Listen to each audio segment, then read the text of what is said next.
thereby causing more harm to workers, employers, and just as importantly, to the public. I beg to move. Amendment, the Baroness Bennett of Manor Cross. My Lords, I rise to speak to what the House is colloquially calling a fatal motion. I know there are many people watching this debate who may not regularly watch your Lordship's House, so I'm just going to define that as, if those who look at the paperwork, this is saying this House declines to approve the draft Code of Practice. So that's what's happening here. Now, in rising to speak to this motion, I'm picking up the baton on this subject from my noble friend Baroness Jones of Moulsecoomb, who worked on the legislation, who's currently enjoying an extremely well-earned short break. That's a right to decide not to come to work that members of your Lordship's House can exercise with total freedom, but which these regulations, this code and the legislation behind them seek to deny to millions of workers. Now, my noble friend made powerful speeches on the irony of a government that has eviscerated public services, handed them over to the untender mercies of hedge funds and investment managers, suddenly deciding there should be a minimum service level when workers exercise their right to strike, which might turn out to be actually higher than the service level that you get on normal days. And that's why I've put down this particular fatal motion and the ones that follows. Now, I'm told by expert lawyers that there's a high likelihood the law and this Code of Practice and the subsequent regulations are incompatible with Article 11 of the European Convention on Human Rights, the right to freedom of association.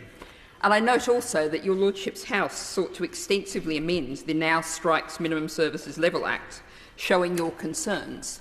And this is another chance for your Lordship's House to act.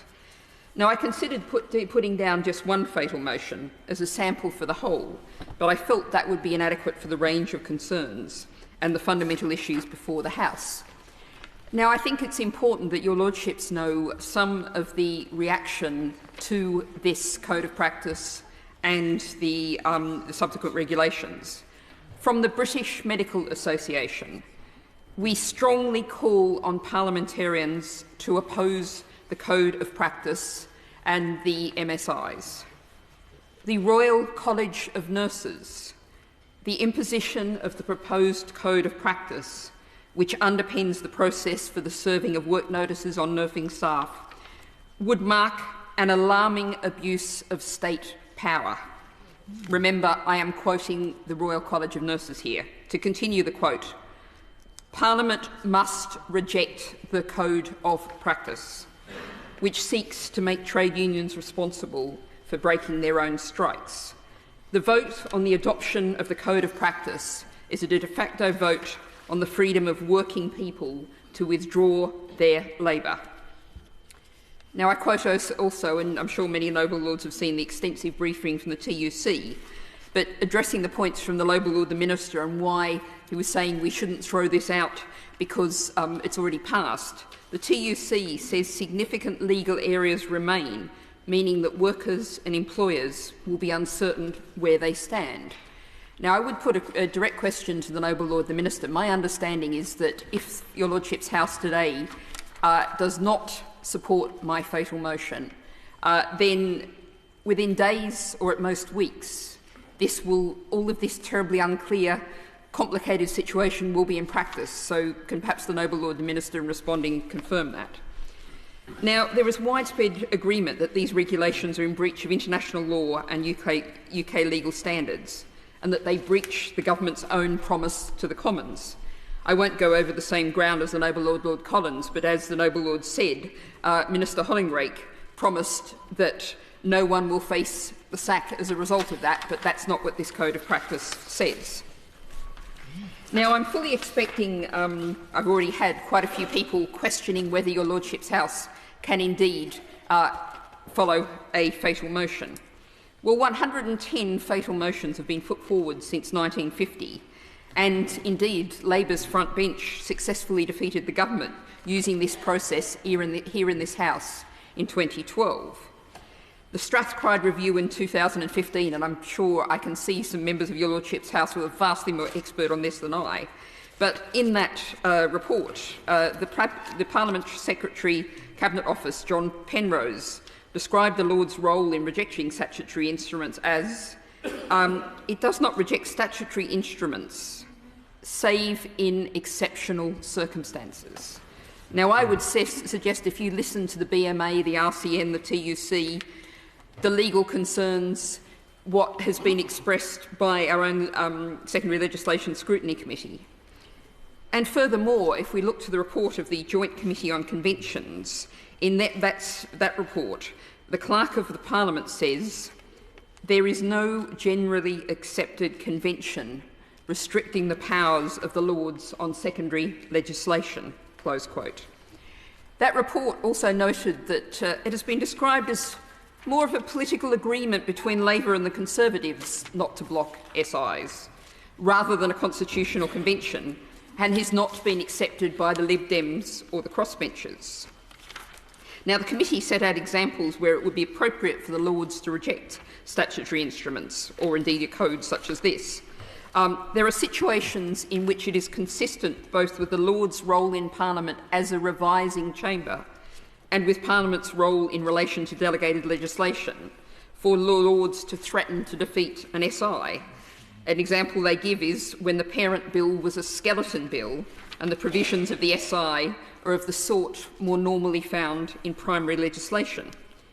Now, the Lords Delegated Powers Committee has described this bill, now this Act, as a skeleton bill, and I note that the Labor regret motion says that it goes beyond the scope of the Act. Now, the noble Lord Collins suggested that your Lordship's House should back his regret motion, which, let's be clear, has no practical impact. It means that we will see this code of practice and the subsequent SIs coming into effect on the basis that in something like probably a year's time, a Labor government would reverse the legislation. Well, first of all, my Lords, a week is a long time in politics. Who knows where we might be in a year's time? And even more pressingly, what kind of damage might be done to the structures of our unions, the people who represent our workers, in that year? What will be left in a year's time to restore? Now, in 4 years in your Lordship's House, I know how regret and facial motions usually go. I've seen it all often. But if we're not going to take a stand now, when will your Lordship's House take a stand? I wait to see what others indicate, whether there will be enough of a body in your Lordship's House to actually call a vote on my motion.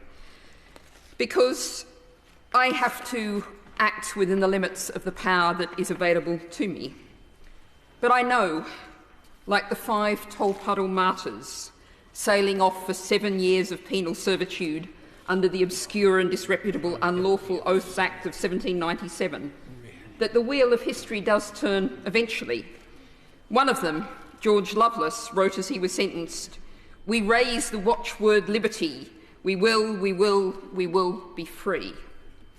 And many thousands of people continued bravely to work for the freedom of those martyrs and the rights they espoused in their absence, eventually winning the men's freedom. And they won then the right to withdraw their labour that it was thought was now definitively established. That people should have hope is crucial, it matters, which is one more reason why I put down these fatal motions. We know there is significant, strong opposition to these regulations, a determination to stand firm.